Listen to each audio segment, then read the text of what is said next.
I played through Pokemon Pearl, but in this version of the game, every time I defeat a trainer, my current team is immediately replaced with the team that I just beat, even if that team is disgustingly bad. Many of the boss fights in this game are brutally difficult, and I'll be forced to beat them using a different NPC team. Can I find the perfect path of trainers to make it all the way through the game, or are some of the peaks just too high to overcome? Before we worry about all that though, let's kick this off by picking a starter Pokemon. At first, this decision may not seem like a big deal. We'll select a starter, use it for one battle, and replace it immediately, banishing it into the ether to spend eternity in purgatory, never to be seen again.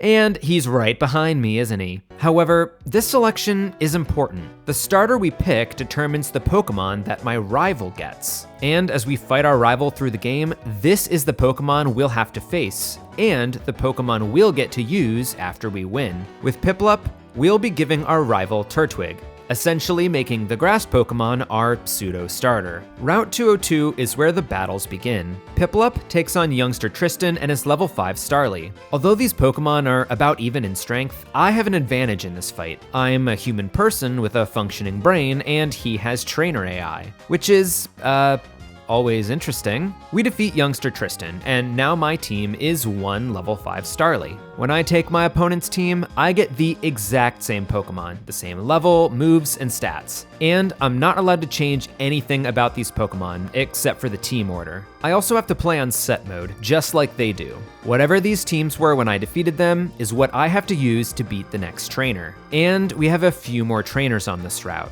Next is Lass Natalie and her 2 level 3 Bidoofs, who Starly can take out with ease. Now, the weak Pokemon I had no trouble defeating become my problem. The final trainer in this route is youngster Logan and his level 5 Shinx. Although my Pokemon are much weaker, I at least have 2 of them. So after Shinx takes out one Bidoof, I have another to continue dealing damage, enough to outlast and give me the level 5 Shinx. This is where we run into the first real challenge of the run, as the next trainer is our first rival fight, where Barry has a level 7 Starly and a level 9 Turtwig. Shinx doesn't have any electric type moves, so he isn't even strong enough to get past Starly, let alone the even stronger Turtwig in the back. Losing this fight is okay though. We can simply reset and try again. This is an exploration into what's theoretically possible, not about playing perfectly. If we can win the fight at all, it proves that it could be possible on the first try. Unfortunately for me,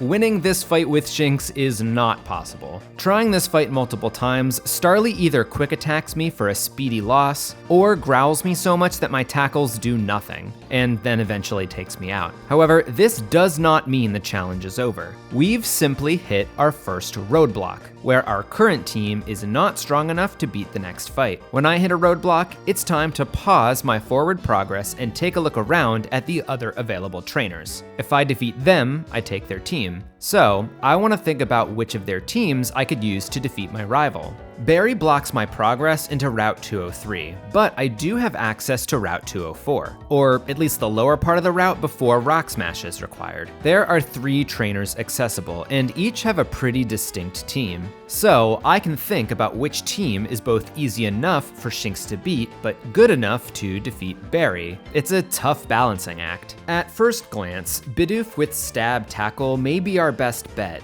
but it's actually not. Instead, I take on Lass Samantha and her Budew, defeating them with Shinx. Budew seems like a horrible matchup against a flying and a grass type, but once you dive into the details, it becomes clear why this is the only matchup that gives me a winning path. First, Starly does not know any flying type attacks, meaning its damage output against Budew is greatly reduced. In fact, it loves to just click Growl, and this is great because I don't need my physical attack. Additionally, I know the move Growth, which increases my special attack by 1 stage. Pokemon with setup moves are very good for this challenge. If I find myself in a situation where Starly continues to use Growl and I use Growth a bunch of times, I'm in a great spot. Even though grass moves are not very effective, I'm buffed so that Absorb does decent damage, and the final factor is that my strong Absorbs also give me health back, allowing me to stay alive as my opponent does damage. With a few tries on this fight waiting for the right RNG, we can take out both Pokemon with Budew. Roadblocks in this challenge are are basically puzzles that I need to solve, and the puzzle pieces are the available trainers. By finding the piece that fits just right, we can solve the puzzle and clear the roadblock, allowing me to continue through the game. The next trainer I need to take on is Roark, the Oreburgh Gym Leader. Gym Leaders are enormous spikes in difficulty. Roark has 2 level 12 Pokemon and a level 14 Cranidos. These Pokemon all have advanced movesets, and they all have decent IVs, making them significantly stronger than normal trainer Pokemon, most of which have basic movesets, 0 IVs, and lower levels. All of this is to say, Gym Leaders and other equivalent boss fights present massive potential roadblocks, requiring me to fight a team that just gives me a chance to win. In my estimation, the best team to take on Roark is the one I already have, almost exclusively due to my level 9 Turtwig and the type advantage that gives me. There are some trainers with level 9 Machops that know low kick, but Roark's Pokemon have high defenses and low special defenses. Turtwig seems like a better option than Machop. Starly plays a role in this as well. His job is to use Growl once. I can now use Withdraw to increase my defense and use Absorb to keep myself healthy. When Cranidos comes out, I'm at +6 defense, taking its insanely strong attacks with relative ease. Although, considering I'm at +6 defense, that's still a ton of damage. Game Freak was kinda cooking with this Cranidos, not gonna lie. We can outlast the Dino and defeat Roark, getting the first badge. As a side note, this fight is why I'm playing Pearl instead of Platinum. I actually tried this challenge in Platinum first, but there's a crucial difference between these games. In Platinum, your rival's Turtwig doesn't know Absorb, only having Tackle as a damaging move. This obviously isn't enough to beat Roark, and genuinely, I could not find another team strong enough to beat Roark. Because of this, I actually don't think this challenge is possible in Platinum. In Pearl though, we can press on. But just because the challenge continues here doesn't mean it's definitely possible in Pearl. We have some very difficult roadblocks ahead, but we'll get to those later. The next fight is a double battle back in Jubilife, where Roark's rock Pokemon handily win. These are technically 2 separate trainers fighting together as a double battle, so I get to decide which team I want to take, and I opt for the Zubat. Because we have the first badge, we can make progress, but to do so, we need to use Rock Smash. NPC teams don't have HMs in their moveset, so if I want to make progress, I need to make an HM Pokemon, which means it's time for the return of HM Tony. HM Tony only exists to use HMs and look absolutely stunning while doing it. If you see HM Tony in my party, please do not worry. The only thing he is attacking is those overworld rocks. Our next fight is against a Team Galactic Grunt outside the Valley Windworks building, and my Zubat can defeat Glameow. Now we take Glameow to the Floaroma Meadow, where we find our first back-to-back, a series of 2 battles that start right after the other. In normal Pokemon, this is challenging because you can't heal your Pokemon or change your team between fights. In this challenge, a back-to-back could easily become the end of the run. Because the second fight starts immediately, I have to use the first team to defeat the second team. There's no stopping and switching teams in between. The first trainer of the back-to-back has a level 9 Wurmple and Silcoon. This is very bad, because the second trainer has a level 11 Zubat. If Wurmple and Silcoon can't beat Zubat, we are done. Thankfully, the game is looking out for me. Zubat doesn't know any flying type moves yet, so Silcoon can use Harden a bunch of times and then win the 1v1. The run can continue, but we are approaching the first major hurdle of this challenge. The next trainer I need to fight is Commander Mars and her terrifying Purugly. This monster is at level 16 and hits like an absolute truck. Zubat doesn't stand a chance, so we hit a roadblock here. That means I need to look around and see what the trainers near this area can offer me, and frankly, the options are not looking good. The 2 grunts in the Valley Windworks have low-level bugs, so that's not gonna cut it. With Route 205 blocked until I beat Mars, I can only look backwards. The previous route is 204 north, and with no Pokemon above level 9, these options are rough too. For a few minutes, I was genuinely starting to wonder if this was impossible. But then I remembered something. After you beat the first gym, trainers will be available to fight in the Jubilife TV building. I almost forgot about this because I'm platinum pilled, and in that game, these fights are scattered across Pokemon centers, where in Pearl, they're centralized in Jubilife City. The trainer available to fight depends on the day of the week, and these trainers have significantly stronger Pokemon. I just need to find the right matchup. On Tuesdays, I can fight cameraman Tevin, who has a level 17 Pachirisu.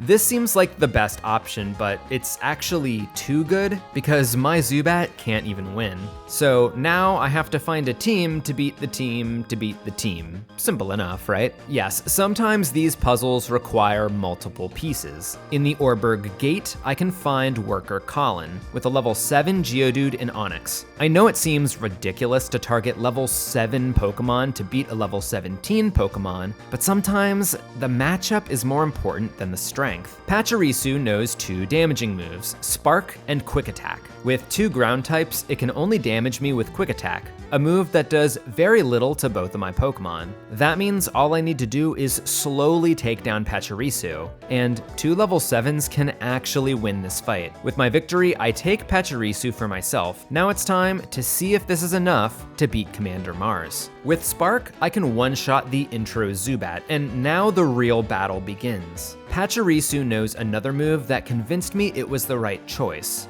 Charm. By lowering Perugli's attack down to -6, it doesn't do very much damage. Now I can use Spark, which is fairly strong and can also paralyze. We can win the damage war, taking out Perugly and clearing the roadblock. Now I take Mars's team to the Eterna Forest, defeating the first double battle and using one of those teams to defeat the second double battle. I can avoid all other trainers in the forest, meaning I can go straight to the second gym, where we have to defeat all 4 gym trainers before Gardenia will fight us.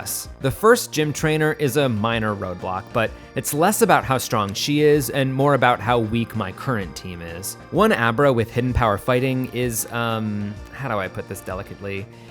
Completely fucking useless.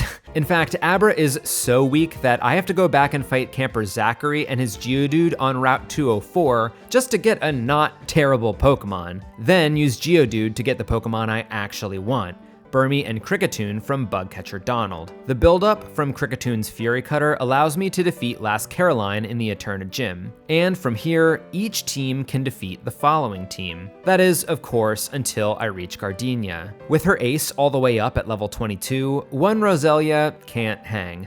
Time to solve this roadblock puzzle. My first thought is Camper Jacob and his level 14 Ponyta. Although I would have a level disadvantage, the type matchup should give me a shot. However, Ponyta is much more of a physical attacker, meaning Ember probably isn't gonna do enough to compensate for the level difference. Thankfully, I think there's a much better option. Even though I still have to beat the gym leader and defeat Team Galactic in Eterna, the game will let me move forward to other routes. I can't get very far, but I can get just far enough. On Route 211, Birdkeeper Alexandra has a level 19 Hoot Hoot. Now, Roselia can't defeat it, so I have to beat Hiker Nicholas to get Onix, but then we can take out the Hoot Hoot for ourselves. Like Ponyta, Hoot Hoot has a type advantage over Gardenia's grass Pokemon, but it's much higher leveled than the fire type. And, even more importantly, it knows the move Hypnosis. When I'm up against Pokemon that are much stronger than me, sometimes the best thing I can do is prevent them from attacking me. Because I can take this fight on multiple times to see if it's even possible to win, we just need to get a bit lucky, having Hypnosis hit and getting Gardenia's Pokemon to sleep as long as possible. With decent damage from Peck, Hoot Hoot can take out all 3 of Gardenia's Pokemon, and we get the second badge. Our next task is to clear out the Galactic building, and each trainer can defeat the next, until we reach Commander Jupiter, where the previous Grunts Kadabra is completely nerfed by the Dark-type Skuntank. Amazingly, Route 211 saves me again, this time by way of Hiker Lewis and his level 15 Geodude and Onix. This team seems to be perfectly calibrated for the Jupiter fight. Onyx and its astronomical defense can stand in battle and launch screeches. Once it dies, Geodude can come in and magnitude, getting us a relatively easy win.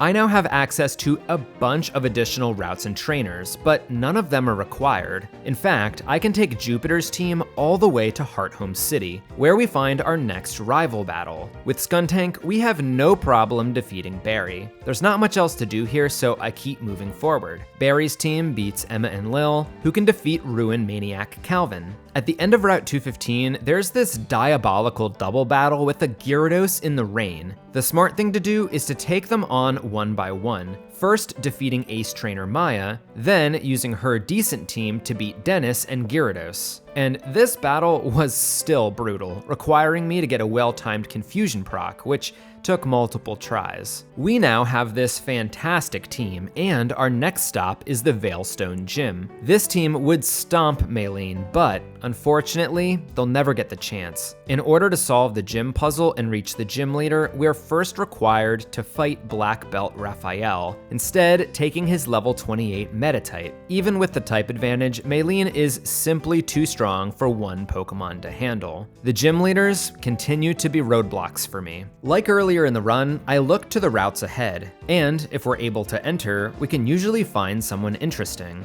We find that trainer right away in Psychic Abigail. With two ghost Pokemon that can't be hit by fighting type moves, and a Kadabra with Psybeam, this team looks amazing. In fact, it's so amazing that my Meta-type gets absolutely shredded by them. To beat this team, I identify Bell and Pa, Ava, and Matt, with a Stunky to counter Kadabra and Glameow to counter the ghosts. And because this is a true double battle, rather than two individual trainers fighting as a double battle, I can take both Pokemon. However, I only have one Pokemon, so they won't even battle me. I have to defeat Black Belt Colby just to get two Pokemon, then beat Ava and Matt, and then take on Psychic Abigail. Even with all of this, defeating her is still a struggle. I have to Toxic Stall the Misdreavus, then use Smokescreen and pray Kadabra never hits me after using Miracle Eye. It's a whole thing and definitely not frustrating at all. Eventually, I get lucky and we take this incredible team,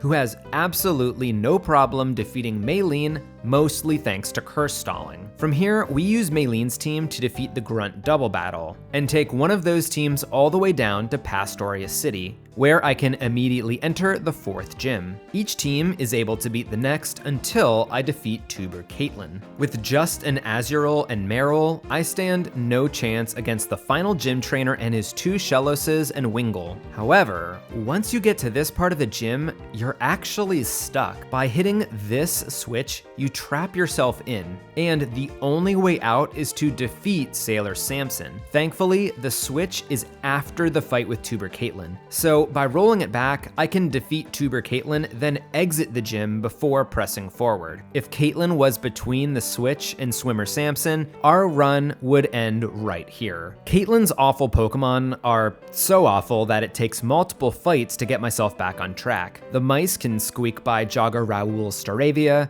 then defeat Collector Douglas. I take these Roselias back to the Pastoria gym and defeat Swimmer Samson. And now it's time to take on Crasher Wake, who promptly wrecks the ever-living daylight out of me. Wake has an extremely balanced team. His ground-type Quagsire prevents you from sweeping with an electric Pokemon, and his Gyarados plus his Floatzel with Ice Fang means grass types struggle too. And the available trainers around the gym generally stick to one type of Pokemon. There are no trainers with both an electric and a grass type. Because we can't get the secret potion from Cynthia until after we beat this gym, we are stuck to the routes in Southeast Sinnoh, where the highest level Pokemon are the level 24s in Wake's gym. These stand no chance against multiple high 20s and 30s Pokemon. Gyarados and Quagsire are both extremely strong, and even if you manage to get past them, Floatzel is there to outspeed and kill whatever health you have left. I legitimately tried every battle I thought might have a chance here, and definitively concluded that no available trainer can beat Crasher Wake. This means the challenge would be over. However, I realized I made a crucial mistake that put me in this unwinnable situation. The entire time I've been doing this challenge, I have only been fighting the mandatory trainers, the trainers that are absolutely required to make progress. By skipping all the optional trainers, I leave myself more options for teams that can clear a roadblock. It's a strategy I've established and maintained as I've done these types of challenges, but not even I am immune from messing this up. Pokemon Pearl is a very linear game. You beat one gym, it opens a new route. Beat the next gym, on and on. The part of the game I'm in right now is not like this. Let's actually rewind back a few battles just before taking on Maylene. Instead of entering this fight, let's turn around and leave the gym. I can walk all the way to Pastoria City right now. Nothing about this path requires getting the third badge. In fact, I can get to Crasher Wake's gym right now. If I defeat all of Wake's gym trainers right now, just like I did before, we have cleared the path to 2 gym leaders, Maylene and Wake, without defeating either of them. Meaning, once we get a team of ghosts and psychic Pokemon, we can defeat Maylene and take her team of high-level Pokemon directly to Crasher Wake, stacking up 2 major battles back to back. Even though Maylene's Pokemon don't have a type advantage, they're the only fight with an equivalent level. So, with some smart playing, Maylene's team can defeat Crasher Wake, clearing the roadblock. I was making assumptions about what fights were required, instead of considering what was actually required. And in a challenge like this, I have to think extremely critically about the path I take. The downside of this path is that now I can't use Wake's team to defeat Barry. In order to trigger that fight, I need to go back to Veilstone and defeat the Grunts there, using Wake's team to do so. That means I'm using a Grunts, Stunky, and Beautifly to take on Barry, and somehow that's actually perfect? I start by toxicking the Starly with Skuntank, and stalling Poison with Beautifly's Morning Sun. I can use a similar but funnier Toxic and Smokescreen strategy against Ponyta and Grotle. Beautifly can Mega Drain Buizel, and we have our victory. Barry's team can then take out the Grunt that ran away, but this team struggles against the first team on Route 215. This is a minor roadblock though, as we can take out Ninja Boy Brennan, and this team of poison Pokemon can defeat Ponyta and Grotle. From here, we defeat each of the following teams, allowing the Fog to work for us. If there's variance in my opponent's accuracy, we always have a chance to sneak out a win. I can beat the Grunt outside of Celestic Ruins and fly on HM Tony back to Hearthome City, where we need the 5th badge to be able to use Surf and make progress. We can skip all the gym trainers here, but the Grunts team is too weak to take out Fantina. Although this gym leader is a roadblock like every other gym leader has been, it might be the easiest to clear so far. In one of the wrong math doors of this gym, we find Ace Trainer Alan, with a Ghastly, Haunter, and Gengar that get all the way up to level 30. With the combination of Confusion self-hits, Hypnosis, and super effective moves, Fantina is toast, and we have the 5th badge. With the ability to Surf, we can avoid all optional trainers to get to Canalave, where we can use Fantina's high-level Pokemon to defeat Barry. The only other thing to do here is to enter the 6th gym, where many trainers are required, but all can beat the following trainer. The last trainer here has one level 33 Azumarill, which seems like a decent matchup against Byron's ground and rock Pokemon, but Azumarill doesn't know any water moves, so we need to find a better option. Although it's not required, we do now have access to Iron Island, which is full of fairly high-level trainer teams. Even better, some of these fights are taken on with Riley, whose Lucario can do the heavy lifting while Azumarill does its best. By defeating Hikers Damon and Maurice, I can take one of their teams to target the trainer I actually want, Ace Trainer Jonah. I fight him as a single battle, where I can take advantage of the move Rollout. Graveler continues to build strength every rollout, taking out Pokemon it frankly has no right to defeat. This team of diverse Pokemon, including a fire type and a strong water type, seems like a natural fit for the steel type gym leader. But additionally to that, Haunter can 1v1 the Bronzor with Confusion self-hits and hard-hitting Shadow Balls. Then Bastiodon comes out, and we switch to Floatzel. Here, I take advantage of Bastiodon's love of clicking rest. By keeping it alive but not attacking, I can use Crunch to proc defense drops, eventually getting it so low that Aqua Jet can 2-hit KO. From there, Haunter can Confusion stall Steelix, and we get the 6th badge. This triggers the next part of the Galactic plot, so we can take Byron's team to Lake Valor to defeat Commander Saturn. Now we need to go to Lake Verity. However, we cannot take Saturn's team all the way to Mars, since we're required to complete this double battle first. And with Mars's level 39 Purugly, we hit a roadblock here. We need something that can take its insane physical power. Now that we have access to Surf, we can go deeper into the Orberg Gate, where I find Veteran Grant with his high-level Graveler. Not only can Graveler absorb Purugly's attacks, but it knows Earthquake to deal massive damage back. With Mars defeated, we need to get to the final lake near Snow Point City. Mars's team can beat Ace Trainer Dalton, the first required trainer, who can, in turn, defeat Ace Trainer Olivia, the second required trainer. We can now go to Lake Acuity, but there's no fight here. In order to trigger the final galactic events, we have to defeat the 7th gym leader. Roselia and Seaking won't cut it, but we have a great option in Ace Trainer Maria on Route 216. I initially targeted this team for Ponyta, but Sudowoodo is the real prize here, being able to tank hits from Abomasnow and Sneasel. With the 7th badge, we can win trainer by trainer through the Galactic Building, until we reach Cyrus. With a team full of Pokemon in the 40s, Cyrus is a brutal fight. And because we're doing all of this in Veilstone, a location we've already been to, no new routes are open to us. We have to use what we already had access to. Cyrus has Dark and Flying type Pokemon. Black Belt Luke on Route 217 has Fighting type Pokemon, of course, which help with Cyrus's Dark types but struggle against the Flying types. However, Luke also has an Onix, making it far and away my best option here. However, these Pokemon are about 5-ish levels below Cyrus, meaning this fight is not gonna be easy, especially because Onix doesn't know any rock moves. I've had fights before this that require multiple resets, but this fight is the first to require a very specific set of events. Both Croagunk and Machoke get immediately one-shot by Murkrow, meaning Onix has to start, but I can't do any damage and get rocked by Murkrow's Nightshade. There's only one thing I can do. I need to get a paralysis from Dragon Breath. That way, Croagunk can use Swagger. Then we either need to have Murkrow hit itself in Confusion or be fully paralyzed for every turn. Then we do the exact same thing to Golbat. Machoke just needs one hit to take out Sneasel, and we've defeated Cyrus, whose team can take out a worse team in Saturn next. To complete the Galactic plot, we now need to head through Mount Coronet and up to the Spear Pillar. However, before we get to the final boss fights, we have to engage in one more Grunt double battle, a battle which is simple to win, but means this team takes on Mars and Jupiter, and yeah, that's not gonna work. Again, we have not opened any truly new areas, so we have no new optional trainers to look to.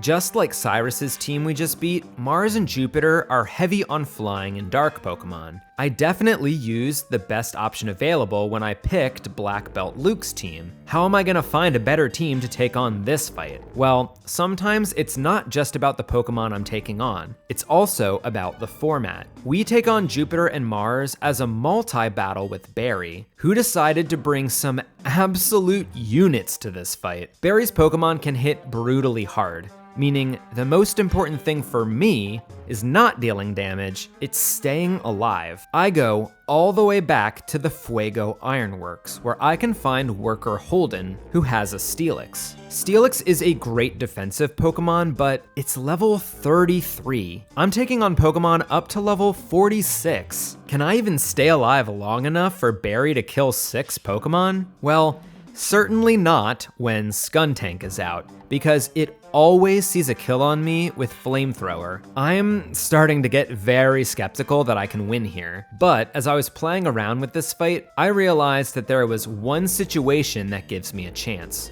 First, I need to reset until we knock out Mars's whole team. I say we, but it's really just Barry. Meanwhile, I'm using Rock Polish to increase my speed. So I need to get lucky where he continues to target the right-hand slot. Because Mars and Jupiter are two different teams, this now becomes a 2v1. Now I need to have it so Staraptor or Heracross are out when Jupiter sends out Skuntank. Then I need this exact sequence. First, Barry's Pokemon does a lot of damage. Then, because I increased my speed, I go next with Dragon Breath, which paralyzes Skuntank and gets a full para. Staraptor attacks again, and I get a full para again. Now we can take out Skuntank, and the only real threat to me is dead. Barry takes out the final Golbat, and we can outlast Pokemon in the mid-40s with a level 33 Steelix. This is a back-to-back, so we have to use Jupiter or Mars's team to take on Cyrus. Thankfully, I can choose which one, and I opt for Jupiter. Even with similar levels, this fight is tough. Cyrus's Pokemon are just that good. I can take out Weevil with Flamethrower, but Crobat is the real problem. I need to get lucky with Smokescreen accuracy drops, but after enough attempts, I can get by. Team Galactic is defeated, and we can finish out the final part of the game. Working our way west from Pastoria, we take out one required trainer on Route 222. And then we make it to Sunyshore City, where we just need to get the 8th badge to gain the ability to use Waterfall. Like usual, each trainer can beat the next, and then we reach Volkner. The last trainer has a level 44 Steelix, but it doesn't know any ground-type moves, making this fight impossible. In fact, there are no high-level Pokemon with ground-type moves, the only type super effective against electric Pokemon. Actually, one of the trainers in this gym has a Raichu with Dig, which would be a great option. Unfortunately, it's a mandatory trainer, and you have to fight Ace Trainer Zachary afterwards. So there's no way to bring Raichu all the way to Volkner. I looked around at trainers on the surrounding routes, but these are littered with water Pokemon, the absolute worst option. There were certainly no Pokemon with both ground types and ground moves,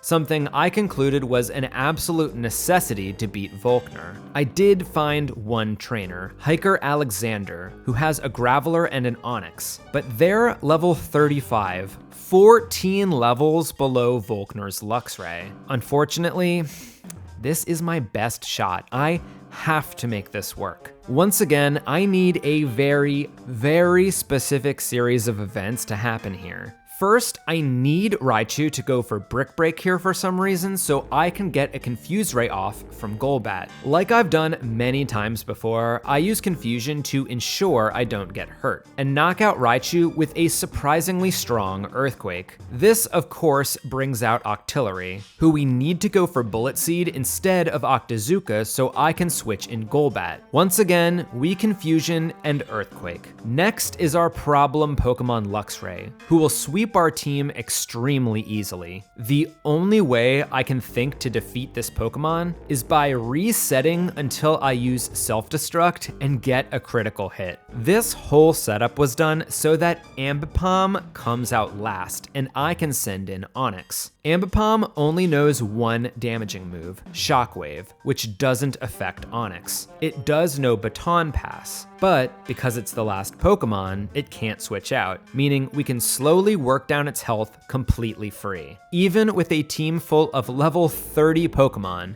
we can defeat Volkner and get the final badge. I can now work my way past the one required trainer on Route 223 and through each of the mandatory trainers in Victory Road. Each of these teams is strong and diverse, meaning I can always find a path to victory in these matchups. Unfortunately, I do need to beat Barry one last time before taking on the Pokemon League. I actually have a Gyarados with Dragon Dance, and as we've seen previously, setup moves can turn losing matchups into complete sweeps. However, this Gyarados doesn't know any physical moves.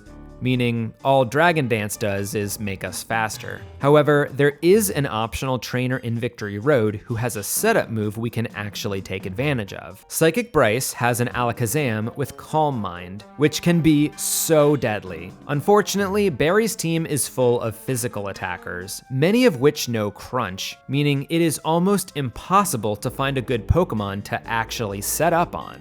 Barry does have one weakness though. Although Snorlax is a physical attacker too, sometimes the AI will click rest even when it has absolutely no reason to. This means I can set up and sweep Barry's team, making it to the Elite Four, where Barry's team of strong attackers can decimate Aaron's bugs. From here, the Elite Four is a true gauntlet. I have to use each team to defeat the next.